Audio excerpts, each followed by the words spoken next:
myself. This one happened in high school. We had this teacher in high school whose kid went to our high school. His name was Mr. McNamara, and his son Jake McNamara went to our high school. He was a sophomore when I was a senior, so he was 2 years behind me. And Mr. McNamara was an asshole. And one weekend, he and his wife decided to leave town, which you should never do if you're an asshole. And Jake McNamara decided to throw a party at the teacher's house. Hooray! And everyone around town heard about it, and we all got up individually and thought, okay, let's go over there and destroy the place. I walked into this party, everyone I had ever met was there, and everyone was drinking like it was the end of the world. People were drinking like it was the Civil War and a doctor was coming to saw our legs off. It was totally unsupervised. We were like dogs without horses. We were running wild.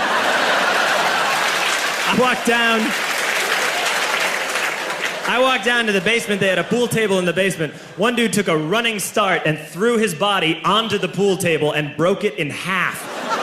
Another kid found out which room was Mr. McNamara's and went upstairs and took a shit on his computer.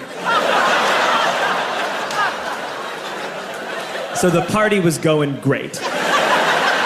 I'm standing in the basement and I'm holding a red cup. You've seen movies. And I'm standing there and I'm holding a red cup and I'm starting to black out. And I guess someone said like, something, something, police.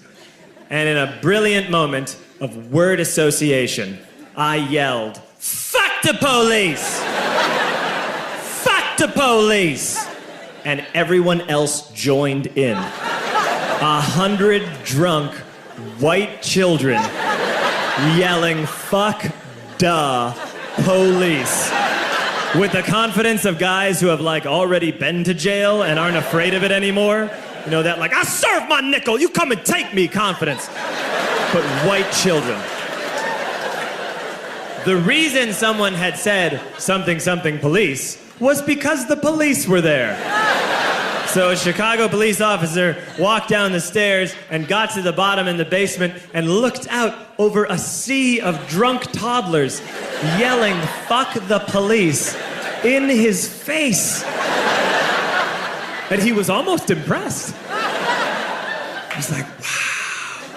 And then he leaned into his walkie-talkie and went, get the paddy wagon. And my friend John, who is now a father, this man now has a baby, he grabbed a 40, smashed it on the ground, and yelled, scatter! And everyone ran in a different direction. We all ran in different directions. It was like that scene in Ratatouille when the humans come in the kitchen and all the rats go in different ways. We all ran in different directions. I ran into the laundry room and I jumped up on the washing machine and I crawled out through a window into the backyard, and now I'm running through the backyard and there was this big chain link fence and I thought, I've never climbed a fence that high before. And then I woke up at home.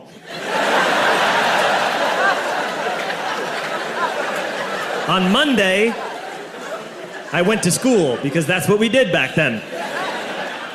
And I'm walking into the school building, and who do I see but Jake McNamara? And he says to me, hey, were you at my party on Saturday? And I said, no. You know, like a liar. And he said things got really out of hand. Someone broke the pool table. Someone took a shit on my dad's computer. But the worst thing, he says, the worst thing is that someone stole these old antique photos of my grandmother, and my parents are freaking out about it. And I had that thought that only blackout drunks and Steve Urkel can have.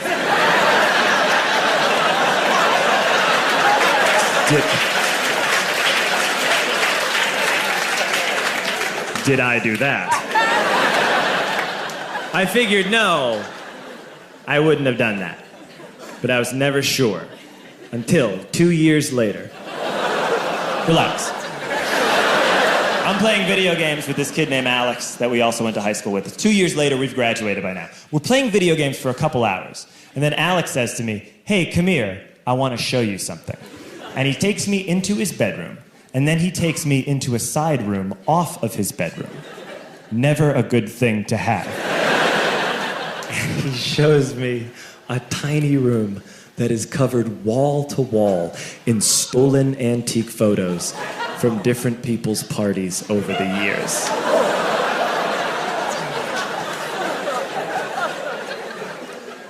said, why? Why do you do this? And Alex said, because it's the one thing you can't replace.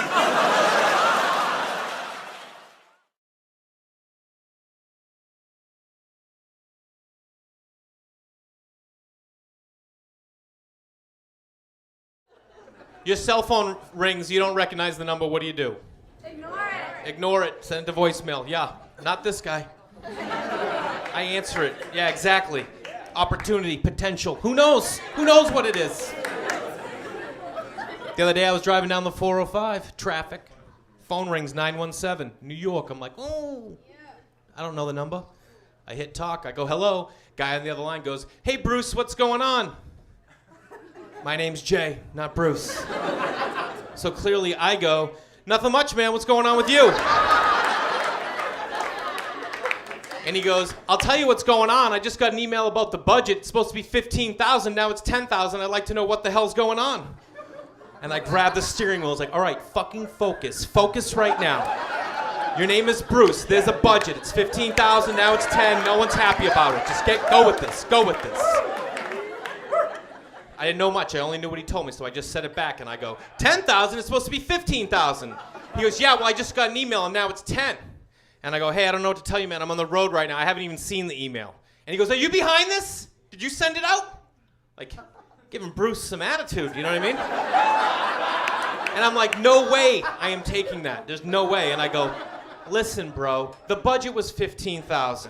We had a couple extra expenditures. It went up to $16,200. I reworked it, got it down to $14,700. We had $300 to play with. I called it $15,000. I sent it out. He goes, yeah, well, now it's $10,000. And I was like, oh my God, that worked. Stay focused. Stay focused. I'm not even enjoying it. You know what I mean? I can't even laugh. I have to say, I'm like literally in it. I was just in it. He goes, did Larry okay this? Larry. Now he's throwing Larry at me, yeah. So I go, listen, I took it to Larry. He said it looked fine, but I knew it was my ass on the line, so I ran it by Jennifer just in case.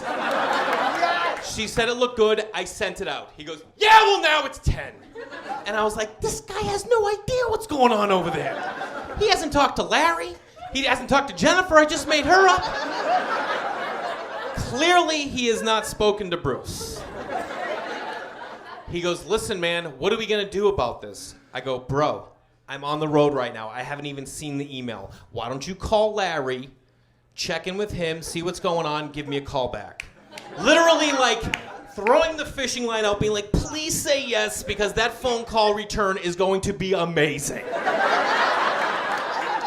And he goes, listen, why don't we wait till you get home, you check the email, you call Larry, you call me back. I go, nah, bro. Larry knows way more about this than I do. Give him a call me back. He goes, okay, hangs up the phone. To which I explode with euphoria. Because there's a small business in New York somewhere that's crumbling to the ground. Over $5,000, no one can find Bruce, no one's talked to Larry, and they don't know who the hell Jennifer is. Excitement. Not even done. I get home, I'm so excited, I call some friends, tell them what happened. I think to myself, you know what, I'm gonna save that guy's number, give him a call in a couple days, check in, touch base, see where we're at. I save the number on my phone under random guy. He's a random guy. I don't think about it, couple days pass, no big deal. Laying on the couch, watching the game, phone rings, dining room table. Watching the game, get up, pick up the phone, look down, random guy. And I think to myself, random guy? I don't know any random guy. Who the hell's random guy? And then I was like, random guy! Now I'm freaked out, you know what I mean? I'm in my house, they know where I'm at. People's lives have been affected. But this is who I am, you know what I mean? I started this thing, I'm gonna see it through to the end. That's how I saw this. Put in my earbuds, just get a little distance, just get some distance, you know what I mean? I hit talk, I go, hello, same guy. Goes, hey Larry, what's going on? Now he's calling me Larry. He knows what's up. But I'm not gonna cave, you know what I mean? And I go, nothing much, man, what's going on with you?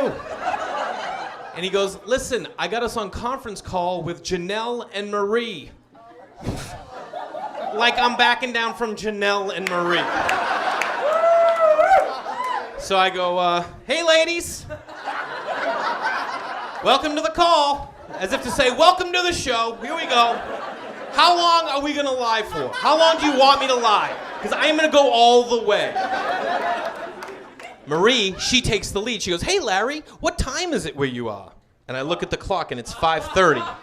And they're a New York company, so I go, 8:30. It's 8:30, like sprinkling more lies and like, I can fool them. She goes, really, what's the weather like? And I go, weather is nice. She goes, really? This doesn't sound like Larry. And I go, oh yeah? Who's it sound like? And the guy who called both times, he chirps in. He's like, sounds like Bruce! Sounds like Bruce! Like he's gonna blow this case wide open, you know?